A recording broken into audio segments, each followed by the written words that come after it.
So the next part, we're talking about being at the studio, okay? So studio, again, is all about finalizing your songs, taking your ideas and turning them into a song, a product, a piece of content, however you want to use it. It's better to get quality.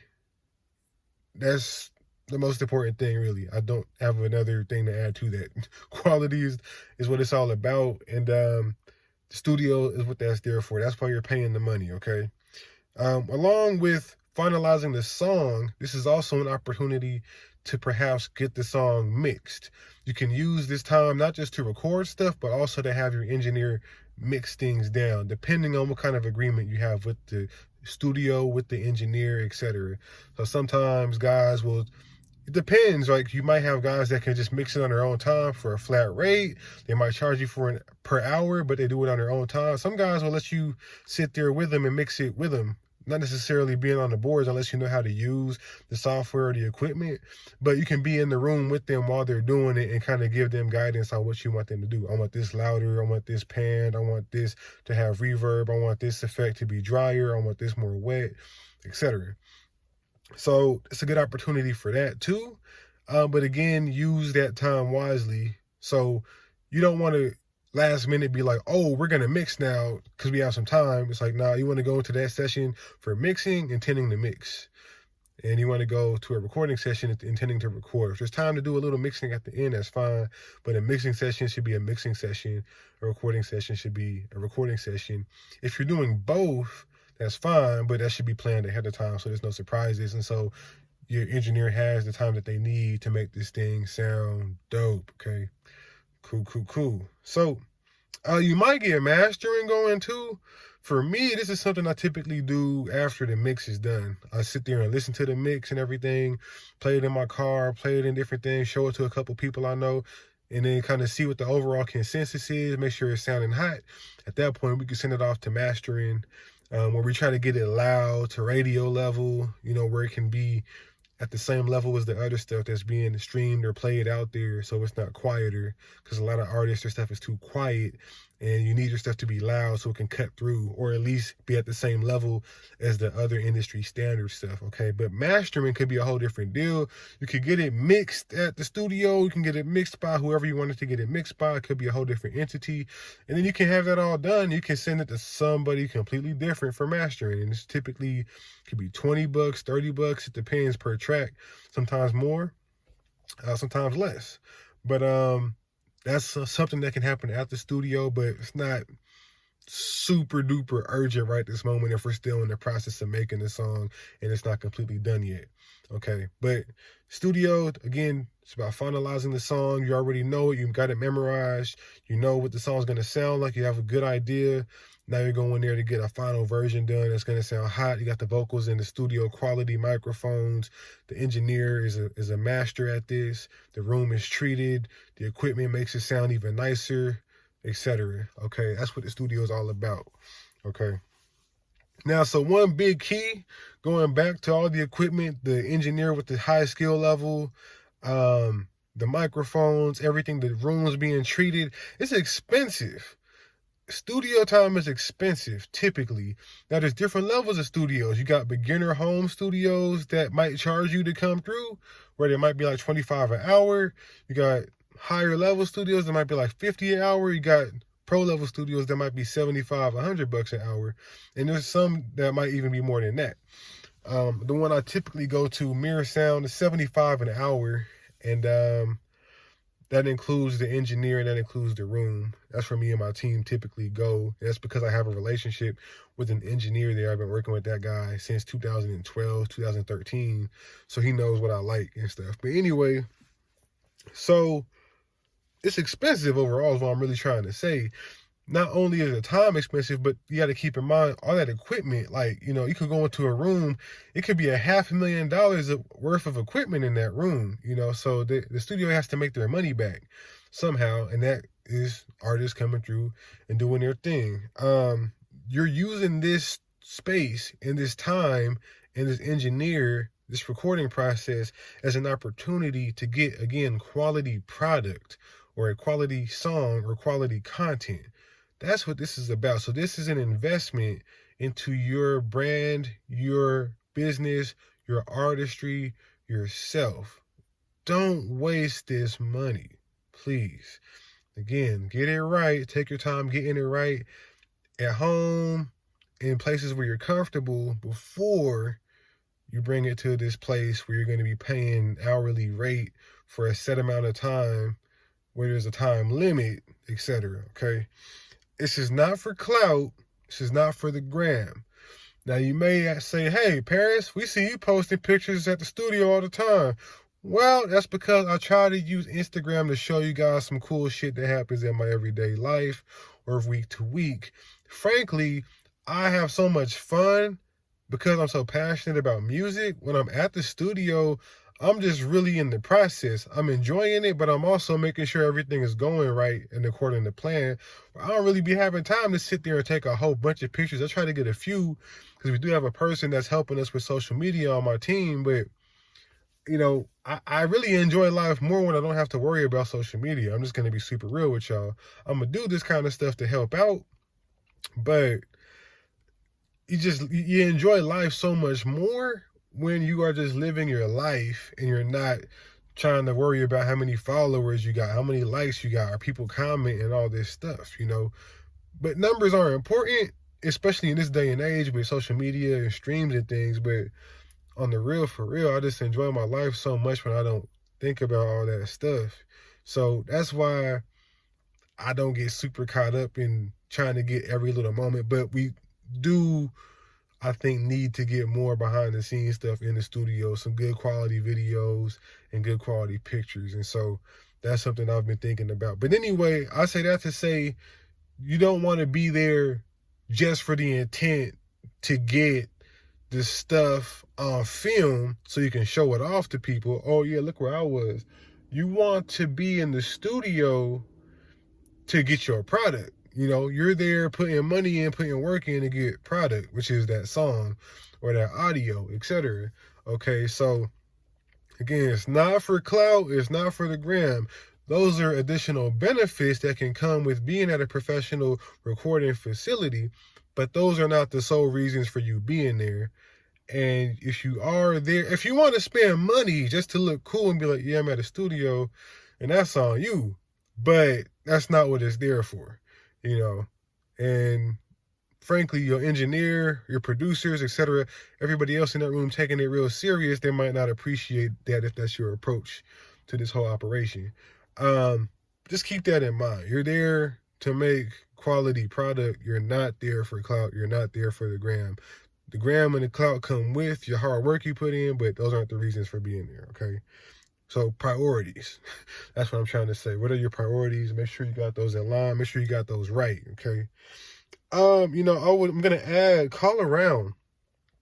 If you haven't been to a professional studio yet, or you're interested in finding one or changing from the one that you're at, call around to different studios and see what they're doing, see what their prices are, see what their process is like, see how they like to do it. Like, do they have minimums for the amount of hours that they want you to book? Do they have more availability on certain days? Do they have different hours where they're open? These are all things you want to factor in and figure out which place is going to work best for your lifestyle and your schedule, right? And then 2, try to just pull up and meet the people that work there. See if there's opportunities in between their sessions or classes, if they teach classes, which is something else to keep in mind. And these classes will typically be like engineering, recording, mixing, things like that. But see if there's opportunities for you to pull up to the studio and meet the people that work there. Try to build some relationships there. And then not only do you now know how they function, what makes these guys' brain tick or girls' brain tick, but also now they'll remember you when they meet other people who might be good fits for the stuff that you work on, and vice versa. Okay. But overall, you want to kind of think about, like, you're going to have to interact with these people. You're paying these people. You're trusting them with this art that you're so passionate about. So you want to go with the people that you mesh with the best, that you're going to enjoy working with, that you're comfortable handling problems with, etc. Just because everybody thinks the studio is cool, well, if you don't like the people that work there, you might not want to be giving them your money. And there's nothing wrong with that, different personalities, different strokes for different folks. Not everybody gets along with everybody. That's just a fact of life. It's your money. I'm assuming you worked hard for it, or maybe if you're a D-boy or something, you took some big risks to get it. So you want to make sure we spend this stuff right, so we can get y'all asses out the dope game and into something better, or out of gangbanging and into something better. But anyway, so that's just one piece of it. Just try to get to know the people that you're going to be working with, know who's going to be handling the money, and think about, hey, is this somebody that I'm comfortable calling at some random ass time about a problem that I'm having with their studio or with their mixing or with their process. If you think they're going to be an asshole, you might not want to work with that person. So keep those things in mind going forward. Call around, check different things out. So when you're at the studio, I repeat, do not bring people to the studio who are not helping the project or the song or songs. Because these people just waste time, just frankly. Don't bring people who are there for the wrong reasons, who just want to hang out and kick it, Now that said, it's all about context, right? If you need people to come through because you can kind of hang out a little bit while other folks are there doing work and it's not going to interfere with the process, that's fine. Sometimes we have to do that at our studio. But you don't want it to necessarily be the kick it spot either, because you want people to be taking what you do seriously. So just kind of keep that in mind. You don't want people who are there for the wrong reasons, So just use that how you need to use that, right? Like, you don't got to be straight up militant about it, but if you want to be, there's no problem with that. But, sometimes you got to use the political process. You got to build the relationships. You got to have people come in and have good vibes, and you can build those relationships with them. And when they think of you later, they're like, oh, okay, this person's fun to work with. I remember when I was in the studio with them, it was like this, etc. So, use this advice right here accordingly. But generally, as a rule of thumb, you don't want people there for the wrong reasons. Like, you don't want people who are there because they know that people drink there and they want to come through and get drunk. You don't want people just coming there to smoke weed, right? It's not a party. You can do it and focus on your shit, and then other things can happen while you're there. And so long as that doesn't interfere with you getting the job done, there's nothing wrong with that. But those, again, just like clout and getting posts and content for social media, those are kind of like added things that can come with being somebody that takes their music seriously enough to be at a studio. Those are not the sole reasons that you go to the studio. And you got to be very wary of people who just come to the studio trying to kick it. It's like, hey, you can go kick it other places. On the real, for real. Also, don't bring artists to the studio who are not prepared to be there. Don't bring people to the studio who don't know their lyrics. Don't bring people to the studio who this is like their first time ever. I mean, it depends, right? Again, if you got a backer or if you're on a label where you can afford to do that, by all means. But if you worked hella hard for this money is very crucial, nah. That's not the route you want to go. If you know they can sing their ass off, if you know they're gonna kill it, then cool, you can take the gamble. But generally, you probably want to get that person at a home setup or at the homie setup or something and get them familiar, make sure they know the song. Then you bring them to the studio where they can come in and just crush it with no issues. But again, it's not the place to figure things out, and it can be frustrating when you have, studio time running out for the night. You got like 30 minutes left. You got like one or two other parts you need to do. You still got this person in the damn booth. They're doing the same thing over and over, and they're not getting any better at it. You don't have hours to spare to help that person get better. It's like, no, I got to take you out so we can finish these other things that I know we can do right now. That's not something that you want to run into. So don't bring people who are unprepared to the studio. People coming and checking it out who don't get in the way, typically okay, just don't overdo that. But people who are coming through who don't know what the hell they're doing, generally you don't need them there. You don't need them there, especially if they have trouble just picking things up. If they have trouble understanding new information. Nah, it's not worth your time, bro. Honestly, sis, it's not worth your time. Do bring professionals. Do bring people who know what the fuck they're doing. Do bring people like session musicians, bass players, guitarists, drummers, percussionists, other vocalists, right? People who know their instrument, who perhaps make a living off of their instrument, or are at least semi-professional to where you know they can come in and kill it, but preferably a full-on professional, right? These are people you do want to bring in because you know that they're going to respect your time. You typically pay them a flat rate. They come in, they get out. They get in, they do the job, they get out. Not a whole bunch. It's not them trying to figure things out. It's not them scratching their head. It's not them trying to get over childhood trauma in the moment when you're paying them to be there. No, they come in, they get in, they do the job, they get out. Boom. Those are the kind of people that you want in the studio, especially if you're paying them to come there. And if not, if you're part of the project in the long term, you're talking about royalties and split sheets, things like that, then cool. You still want to have people there who know what the hell they're doing, okay? So do bring the pros, okay? Overall, just get it right. Studio is your time to get it right. It's your time to shine, okay? Make sure the song is hot. Make sure it's hot. This ain't the time to be politically correct. You might have to get in some people's asses. That's fine. If you're not performing and there's money on the line, let them know. Now, entertainment game is a lot of different personalities. Some people are just going to drive you nuts, but they know how to bring it. They know how to get down. They know how to crush it once the time comes. They'll drive you crazy the whole time, but then once the game is on the line, they hit that clutch play and win it for you. So there's a lot of different personalities. Some people, they're hella professional. Their talent might be cool, maybe not exceptional, but they're mad professional. They're easy to work with. They get the job done. Those are good people to have because you can develop talent, but it's harder to develop professionalism. I'd much rather help somebody develop their talent than to help them become a better person.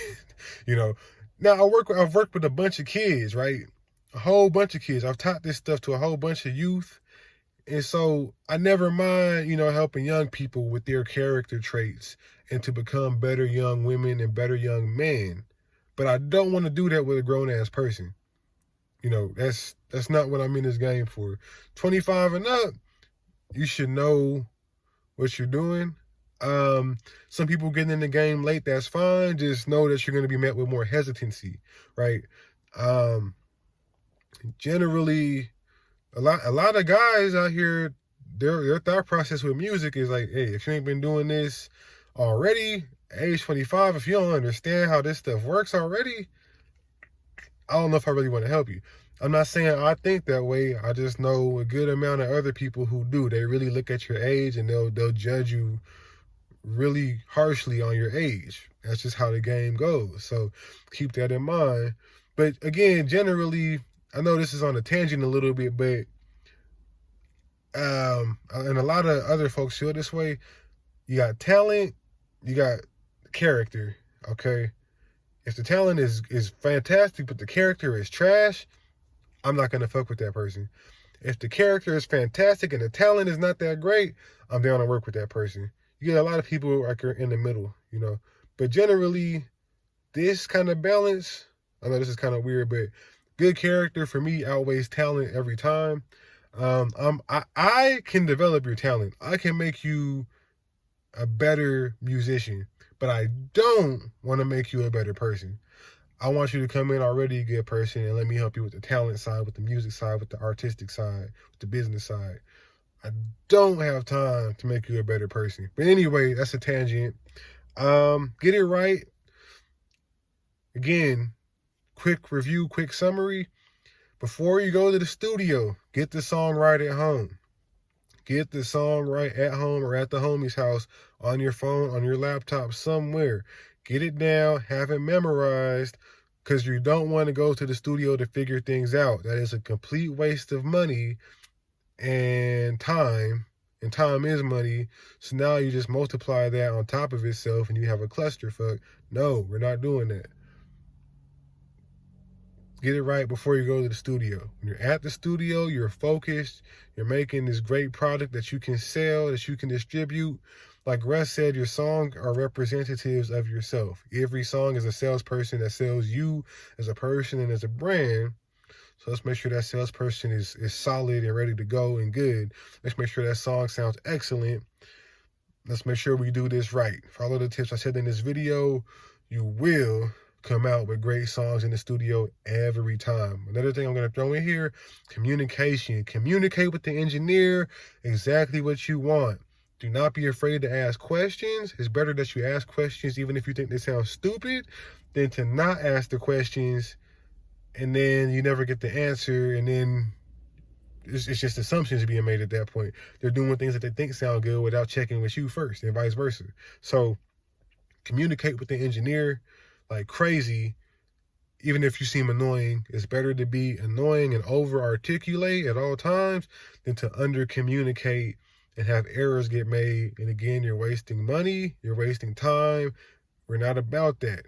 It's 2020. We got COVID out here. You don't got time to be wasting time and money, okay? Get it right. Make sure it sounds great everywhere. Your car, Bluetooth speakers, Bluetooth headphones, regular headphones, the homie speakers, your homegirls, whatever she listens to her music on, right? Shower radio, whatever. Make sure it sounds good at all these places. Once it sounds great, get it mastered. However you get it mastered is how you get it mastered. Get it right, get it mixed, get it mastered, boom. You have a good product. It's not an easy process. It's not an easy game, but it sure as hell is worth it. Love you guys. I'll talk to y'all soon. Peace. Like, share, subscribe.